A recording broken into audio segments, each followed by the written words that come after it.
শিমুল পলাশের আগুনরাঙা ফাগুনের পরন্ত বেলায় ঋতুচক্রে বসন্তকাল শেষে বাংলা জুড়ে এবার বেজে উঠছে নতুন বছর বরণের সুর।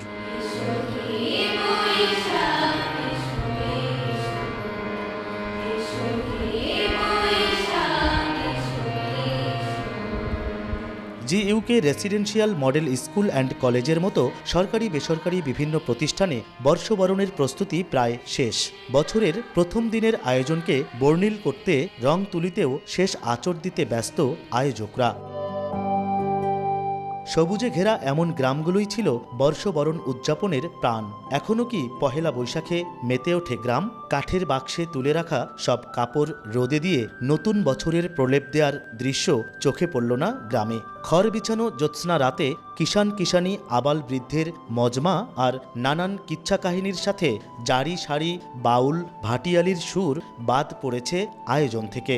এখন আর চোত বৈশাখে আউশ আসে না, তাই অপূর্ণই থেকে যায় কৃষকের সকল হাউস। কৃষি উপকরণের মূল্যবৃদ্ধি আর ধানের ন্যায্য দাম থেকে বঞ্চিত কৃষক। সংসারের প্রয়োজন মেটানোর দুশ্চিন্তায় ভুলতেই বসেছে বাংলা বছর বরণের কথা। কৃষকের মনে আনন্দ নাই, কারণ এদিকে খরা, তারপরে বন্যা, বৃষ্টি, শিলে বৃষ্টি, এইভাবে দিনাতিপাত করতেছে। মানে দেশের যে পরিণতি এবং কৃষকেরা যে অবস্থায় আছে, এনজিও আছে, এদের প্রতি সপ্তাহে যে এই যে কিস্তি, যার ফলে এদের পরিণতি খুবই ভয়াবহ হয়ে গেছে। আনন্দ গেছে হলো শহরে, গ্রামে তো কিছুই নেই, খরচ বাড়ি গেছে, একটা টাকা নেই, পয়সা নেই, সকলের বিপদ।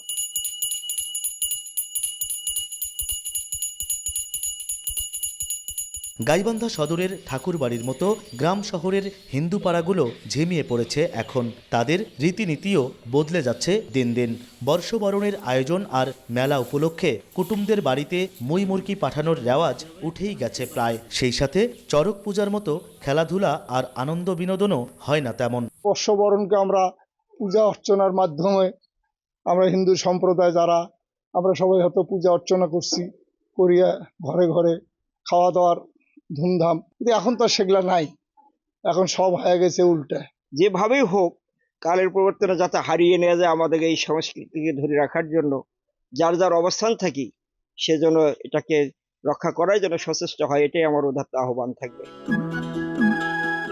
বৈশাখ জুড়ে মেলা উপলক্ষে আগে জমজমাট ছিল পালপাড়াগুলো।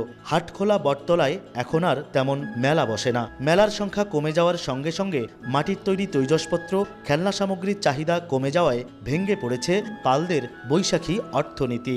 আগে যে মনে করুন বাটনা, তারপরে বিভিন্ন প্রকারের মাটির জিনিস, ওগুলা তো আগে মানুষ ব্যবহার করতো, ওগুলা তো এখন মানুষ ব্যবহার করে না, ওগুলাও সেরকম ভাবে ব্যবহার করে না, সেজন্য ওগুলাও এখন কমে গেছে অনেক। একটা শ্রম দিয়ে যে মূল্য পাবো সেটা তো পাওয়া যায় না ঠিক মতো। পহেলা বৈশাখে গ্রাম শহরের ব্যবসা প্রতিষ্ঠানগুলোতে নেই হালখাতার আয়োজন। রঙিন কাগজের টুকরোয় আর সাজে না দোকানপাট।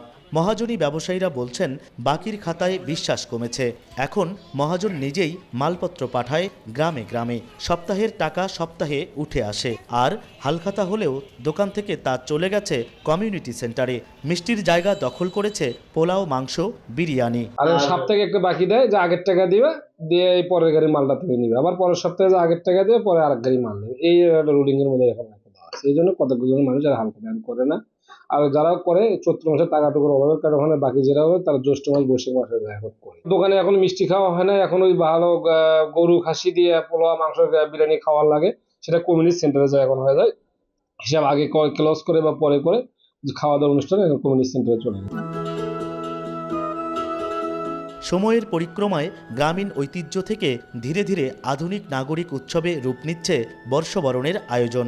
বাঙালির শেকড়ের এই আয়োজনে টান পড়েছে সাংস্কৃতিক অঙ্গনেও। আগে দেখতাম যে পহেলা বৈশাখ উপলক্ষে বিভিন্ন সংগঠন অনুষ্ঠান করত, সেই টাকা দিয়ে সেই শিল্পী পরিবারটা চলতো। সেই অনুষ্ঠানগুলো তো নাই, তারপর শিল্পীরা কি খেয়ে বাঁচবে? এই যে টানাপোড়েন গুলো, এগুলো কিন্তু আমাদেরকে লক্ষ্য করতে হবে। এই লোকজ উৎসবকে সাধারণ মানুষের জীবনের সাথে সম্পৃক্ত করা, সেই জায়গায় কিন্তু বাস্তবতা হলো এটি এখন খুবই কঠিন।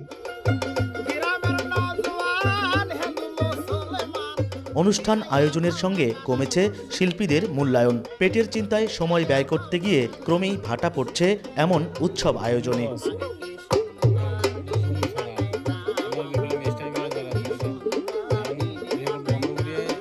গানের সুরে অতীতে ফেলে আসা স্মৃতি জাবর কাটে সন্তোষ বাউল আর তার সঙ্গী সাথীদের কণ্ঠে। হেদায়েতুল ইসলাম বাবু, সময় সংবাদ, গাইবান্ধা।